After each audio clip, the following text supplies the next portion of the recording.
The world of 1914, a time of modern technology, culture, and fashion. Truly the height of civilization. Let's have a war. Everyone knew a big war was coming. France wanted some stuff back that Germany had taken from it.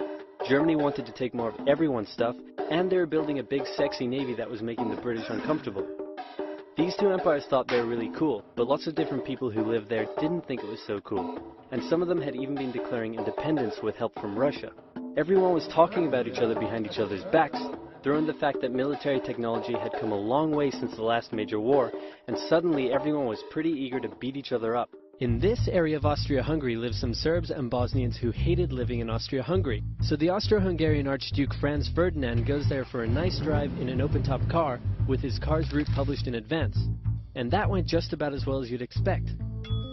Some assassins were waiting for him along the way and threw bombs at his car, but they missed and blew up some officers behind him instead.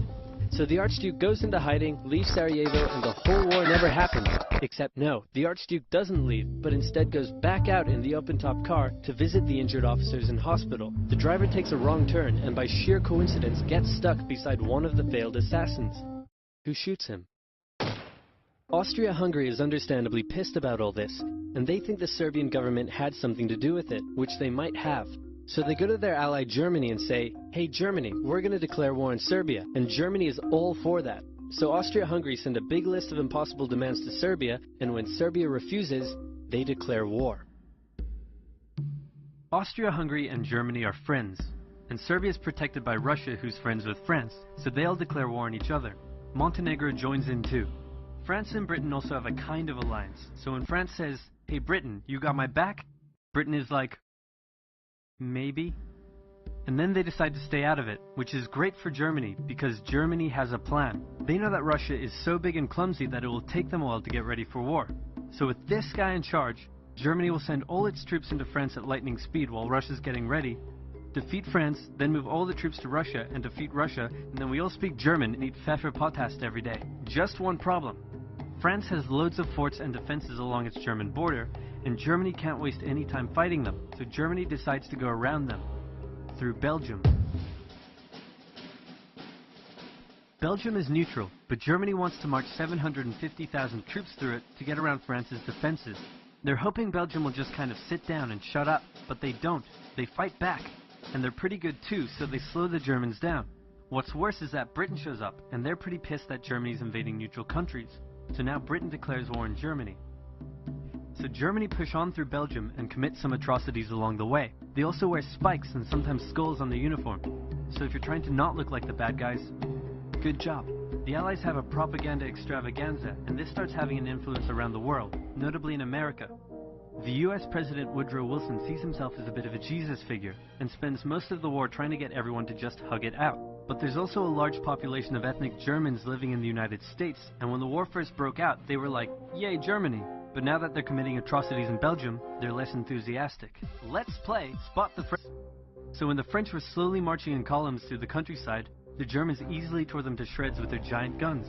All the nations involved in this war went in with an old-school war mentality, and all of them had to update their uniforms and tactics a lot during the Great War. Because this war was going to be like nothing anyone had ever seen before. Russia's ready for war, and way earlier than expected. Hey Austria-Hungary, can you get on top of that? Oh yeah, sure, we've got this. Nope. So Germany has to send some troops back to the east to defend against the Russians. The chief of staff of the Austro-Hungarian army is this guy, and although he is handsome, he turns out not to be the best military strategist. Austria-Hungary constantly ignores Germany's advice, and then comes running back to Germany whenever they get in trouble. Austria-Hungary even gets its ass kicked by tiny Serbia, who repels all their invasion attempts at the start of the war. It's better news for Germany in the north though, where they almost completely wipe out the Russian Second Army. Back on the Western Front, the Germans continue advancing and are in sight of Paris. At this point, anyone would be forgiven for thinking the Germans were going to get that quick victory after all, but then things start to go wrong. The French commander-in-chief knew something had to be done, and he ordered his armies to stop retreating. In the resulting battle, a gap opened up in the German lines. If a gap opens up, the enemy can use it to flank you from the side and behind, so the German armies have to retreat. The Allies launch a counterattack, so the Germans dig into defensive positions. The Allies do the same. Then both sides move north, trying to outflank each other along the way. When they reach the sea, they're in a stalemate with trench systems running the whole way from the coast to Switzerland, the beginning of trench warfare on the Western Front. Here's how trench warfare works. Two opposing lines of trenches with no man's land in between. One side would pummel the other with hundreds of thousands of artillery shells, sometimes for days at a time. This had a huge psychological effect on the soldiers, leaving many shell-shocked. Then, the attacking troops would leave their trenches and rush across no man's land, a muddy wet mass of shell craters and barbed wire. The defending trench would unleash machine gun fire on the attackers, inflicting thousands of casualties. The attackers would send wave after wave until either they gave up or the opposing trench was finally overrun. There would be months of fighting and the deaths of thousands in order to gain a few meters or kilometers of land. Living in the trenches was hard work too. Corpses, mud that could swallow you whole, pools of poisonous water, rats, disease, the smell. It's insane that millions of soldiers put up with these conditions and commanders ordered them to do so for years.